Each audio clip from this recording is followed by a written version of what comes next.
Episode of 3D Printing News Unpeeled, brought to you by 3dprint.com. And we're going to be going through the 3D printing news of the day for you today and what I selected from that news for your enjoyment. Now, the first thing is, well, it's news by Zellerfeld. Now, I'm intrigued by Zellerfeld because they're positioning themselves as kind of a bridge between the shoe designer community and the shoe companies and 3D printing.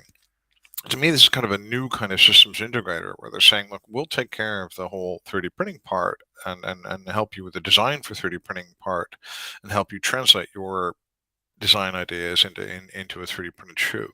That to me is a very powerful position. So I really follow this company and other ones because, well, imagine you could do this for every single thing. You said you were a jewelry company that is painfully hip jewelry company that can then help digitize all the other jewelry companies. Maybe that's a new kind of systems integrator, new kind of force multiplier for us. And Zellerfeld is really good at promoting a vision. Now, what they're doing now, what I've been noticing in their press and the things they're saying, is they're saying, in essence, that shoe 3D printing is like the new artisanal thing.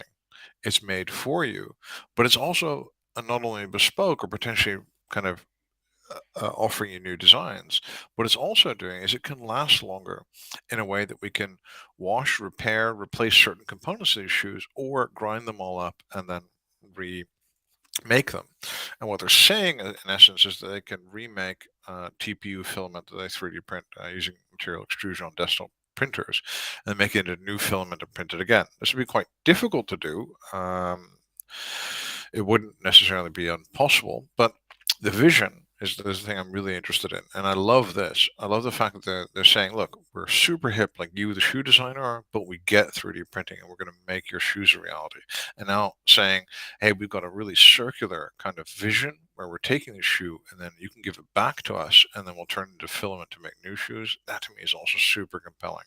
So Zellerfeld is really doing a lot of things right here in my mind. The next thing is binder jetting. So binder jetting is super hot. There's a lot of hype about the technology centered around, well, essentially quite big firms. So it's HP with its metal jet solution that they've been developing together with customers, and there's GE that's working on a binder jet solution. There's of course Mark Forge, which is involved in binder jet. And then on top of that, we also have, of course, desktop metal.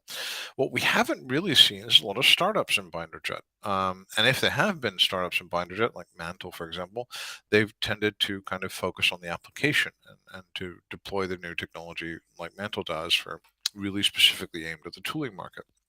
We haven't really seen a new entrant say, hey, you know what? We have a binder jet machine, just like all these other much bigger players. There's other players as well, smaller ones that have been around for a long time, Rapidia, for example. But there's no real, we've seen a lot of hype and not a lot of new entrants, really. And now we have one, and it's called B-jetting. And so that's a new entrant, a relatively new entrant. They're going to be showcasing their wares at AMUG, which is starting soon. And they consist of James Gill and Dan Brunermer. And Dan is a really deep technical guy in BinderJet, and he's been doing this at X1 for well, over 20 years at least. So he has really, really deep experience on the BinderJet part of things. And X1, of course, was bought by Desktop Metal. It is now a core offering on the sand and the casting and other things for desktop metal and all these solutions you hear selling to these car companies. These are these really large sand casting systems from X1.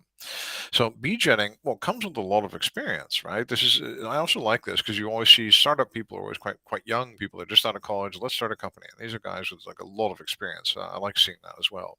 I think we should see a lot more of that. And they've released two machines, and I think they're very compelling. One of them is the educator, and the other one's a researcher. So what I love about this